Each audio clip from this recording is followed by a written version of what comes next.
하나님 나라 성경 관통. 성경을 시원하게 뚫어주는 하나님 나라 성경 관통. 매주 이 시간이 기대가 됩니다. 오늘도 세상의 빛 교회 이종필 목사님 자리해 주셨습니다. 할렐루야 목사님 안녕하세요. 감사합니다. 좋은 아침입니다. 할렐루야 목사님 반갑습니다. 네. 한 주 참 은혜롭고요. 지난주는 골로새서였습니다. 네. 다 비슷해 보이던 서신서였어요. 사도 바울의 마음이 담겨져 있는 그 편지. 근데 한 권 한 권이 그 지역에 맞게, 그 상황에 맞게 식별이 되는 것 같아서 참 감사합니다. 그렇죠. 이제 그래야 우리가 정말 그 서신서를 이해했다고 볼 수 있고요. 예. 왜 썼는지, 왜 그런 편지를 받아야 되는지 모르면 사실 그냥 우리가 우리 생각대로 읽어버리기 쉽거든요. 그렇죠. 그리고 비슷한 구절들은 이게 왜 있지? 그렇게 하면 안 되고 분명히 지역의 특성을 알고 사도 네. 바울이 그 메시지를 준 걸 알았을 때 우리가 좀 더 묵상하고 적용하기가 쉬워지죠. 아멘. 자, 지난주는 터키 중부의 골로새였다면 이번에 다시 유럽으로 온다고요? 그렇죠. 유럽의 데살로니가로 떠납니다. 자, 데살로니가 전후서가 있는데 오늘은 데살로니가 전서. 네. 데살로니가로 갑니다. 자, 데살로니가 전서 제목을 한번 붙여주신다면요? 네, 데살로니가 전서는 저희가 재림에 관한 지식이다 이렇게 제목을 붙이겠습니다. 자, 여러분 우리 많이 궁금해하잖아요, 목사님. 네, 이 재림이란 단어. 네, 네, 예수님이 오시잖아요, 이 땅에. 네, 다시 오시는 거잖아요. 네. 한 번 오셨었고 그렇죠. 초림을 하셨었고 예, 재림. 이 재림이란 단어를 데살로니가 전서에서 찾는다. 네. 왜 그런지 우리가 좀 먼저 데살로니가 지역에 대해서 한번 이해를 해봐야 될 것 지역 같아요. 좋습니다. 지난주에 골로새서는 좀 저희가 지명이 생소하다고 했는데 예. 데살로니가는 생소하지 않습니다. 지금도 있더라고요. 예, 데살로니가가 아주 유명한 건 뭐냐면 박해로 유명하다. 이렇게 먼저 기억을 하십시오. 와, 박해로 유명하다. 네, 데살로니가는 마게도냐. 그러니까 마게도냐는 남쪽이 그리스고 북쪽이 마게도냐예요. 오. 그 마게도냐의 수도였고 예. 에게 해안에 아주 번창했던 도시입니다. 2차 선교 여행 중에 사도 바울이 환상을 보잖아요. 마게도냐로 건너와서 우리를 맞아요. 도와라. 도와라. 그래서 첫 번째 건너갔던 도시가 빌립보고 그 바로 아래가 데살로니가라는 지역이었어요. 그런데 이 지역에 이제 갈 때 누구랑 같이 갔냐면 디모데를 같이 데리고 소아시아에서 데리고 이제 데살로니가로 가게 됩니다. 예. 그래서 이제 이 편지를 디모데를 통해서 전달했다고 그럽니다. 네. 그런데 이 데살로니가 하면 제가 박해라고 말씀드렸는데요. 데살로니가 사람들은 참 믿는 이들은 이 말씀을 잘 받아들였어요. 좋습니다. 그런데 문제는 뭐냐면은 교회를 이 유대인들이 또 굉장히 핍박을 했어요.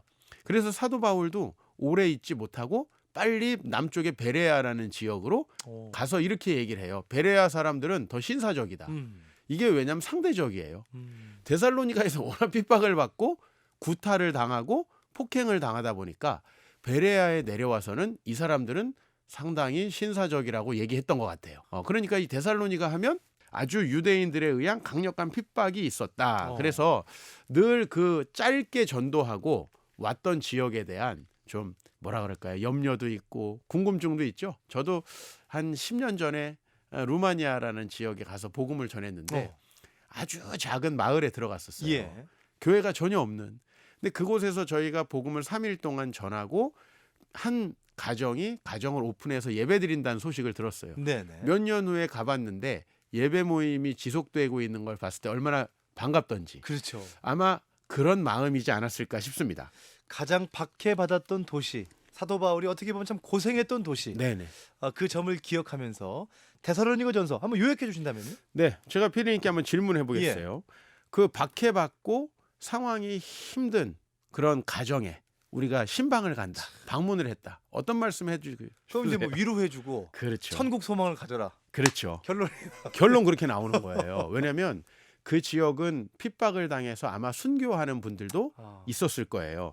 그래서 사도 바울은 다른 어느 편지에서보다 이 편지에서 위로하고 칭찬을 합니다. 그래서 최고의 칭찬이 이 제일 앞에 데살로니가에 나온다는 것을 기억하시면 좋을 것 같아요. 좋습니다. 그리고 자신도 얼마나 핍박을 받았는지 같이 나누는 거죠. 동병상련이네요. 그렇죠. 예. 나도 거기서 복음을 전할 때 핍박을 받았고 나도 어려움이 많았다라는 얘기를 하면서 그런 어려움에도 불구하고 지금 신앙을 지키고 있는 것 너무나 훌륭하고 내가 지금 다시 너무나 방문하고 싶은데 그 지역을 방문하지 못해서 디모데를 통해서 이 편지를 보내야 한다는 사실이 안타깝다.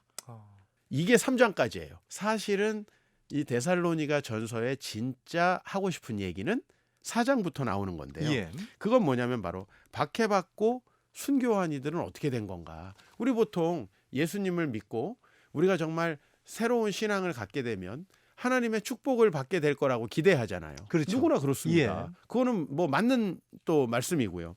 그런데 어떤 경우에는 처음에 신앙이 그 지역에 들어갈 때 핍박받고 어려움을 당한 역사들이 다 있잖아요. 그렇죠. 우리나라에도 다 있었잖아요.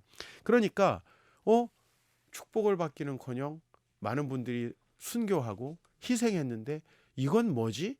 궁금해하고 네. 마음 아파하고 힘들어했단 말이에요. 그래서 4장에 이제 주님의 재림과 죽은 자들, 이미 우리보다 먼저 자는 자들에 대해서 기록을 했고, 그래서 소망을 갖고 당신들도 앞으로도 신앙을 굳건히 지켜라, 이렇게 말씀하고 있는 책이 바로 데살로니가 전서다. 그렇게 우리가 기억하면 될 것 같고요. 좋습니다. 네. 데살로니가 전서. 여러분 많은 분들이 성경을 또 보고 오늘 데살로니가 전서는 5장까지 그러니까 짧아서요. 그렇죠. 또 후서도 있고 하니까 그냥 편지 중에 하나겠지 하는데 오늘 목사님 말씀 들으니까 이 박해에 대한 이야기 그리고 위로와 소망에 대한 이야기 자연스럽게 그 재림에 관한 여러 지식들이 이제 담겨져 있을 것 같은데요. 그렇죠. 자 그러면 핵심 구절을 한번 읽어주시면서 정리해 주시면서 하나하나 살펴보면 좋을 것 같아요. 네, 먼저 칭찬 한번 읽어드릴게요. 네. 1장 6절에 너희는 많은 환난 가운데서 성령의 기쁨으로 말씀을 받아 우리와 주를 본받는 자가 되었으니 그러므로 너희가 마게도냐와 아가야에 있는 모든 믿는 자의 본이 되었다. 아멘. 항상 어려운 상황에서도 믿음을 지키면 본이 되는 거잖아요. 아멘.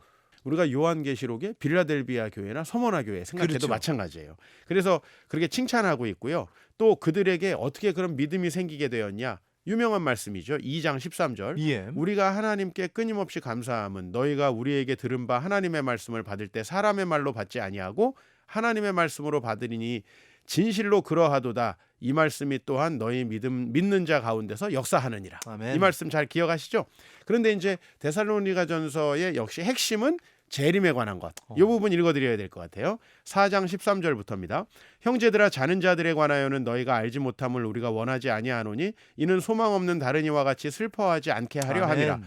우리가 예수께서 죽으셨다가 다시 살아나심을 믿을진대 이와 같이 예수 안에서 자는 자들도 하나님이 그와 함께 데리고 오시리라. 아멘. 그 후에 우리 살아남은 자들도 그들과 함께 구름 속으로 끌어올려 공중에서 주를 영접하게 하시리니 그리하여 우리가 항상 주와 함께 있으리라. 그러니까 우리보다도 지금 살아있는 우리보다도 더 먼저 순교한 이들은 더 주님이 그들을 돌보시고 함께 하신다라는 말씀을 주고 계세요. 네. 그러나 또 우리가 재림에 대해서 항상 주의해야 될 것은 5장 1절 때와 시기에 관하여는 너희에게 쓸 것이 없음은 없다. 쓸 게 그렇죠. 없다. 그렇죠. 왜냐하면 모르니까. 그리고 5장 6절에 그러므로 우리는 다른 이들과 같이 자지 말고 오직 깨어 정신을 차리자. 재림 신앙에서 중요한 거는요. 언제냐? 어떤 방식이냐? 뭐 언제 내려오냐? 이게 아니라 우리가 항상 그 소망을 품고 깨어서 기도하며 나아가야 된다. 이렇게 정리하고 있습니다. 아멘. 자, 우리 하나님의 백성들에게 사도 바울이 권면하고 있는데요. 오늘 저기 데살로니가에 사는 그 사람들이 아니라 네. 오늘 이 방송을 듣고 있는 우리에게 하는 권면이다. 맞습니다. 1장부터 5장까지, 1장부터 3장까지는 칭찬과 격려, 4장과 5장은 재림을 준비하는 삶. 네. 자, 목사님 오늘 말씀 마무리해 주시죠. 네. 그 데살로니가전서에서 가장 유명한 말씀은 항상 기뻐하라, 쉬지 말고 기도하라, 범사에 감사하라. 그리고 또 악은 어떤 모양이라도 버려라. 그렇죠. 이런 말씀이 왜 필요할까요?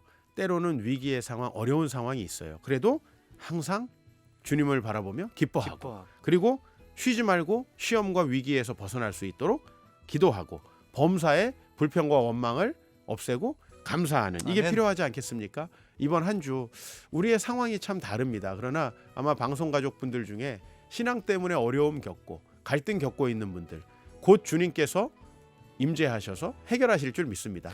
아멘. 주님을 바라보고 우리 힘냈으면 좋겠어요. 예. 답답한 우리 마음에 혹시 문제가 있고 목사님 말씀하신 것처럼 그런 신앙적인 문제 또 핍박과 위기의 순간 그렇죠. 경험할 때가 있다 할지라도 오늘 소망을 가질 수 있다는 것 내 마음에 주여 소망되소서. 네. 오늘 이 찬송들 여러분 힘있게 한번 같이 또 불러보면 좋겠네요. 아멘. 자, 다음 주는 데살로니가 후서고요. 지금까지 세상의 빛 교회 이종필 목사님과 같이 했습니다. 고맙습니다. 너무 감사합니다.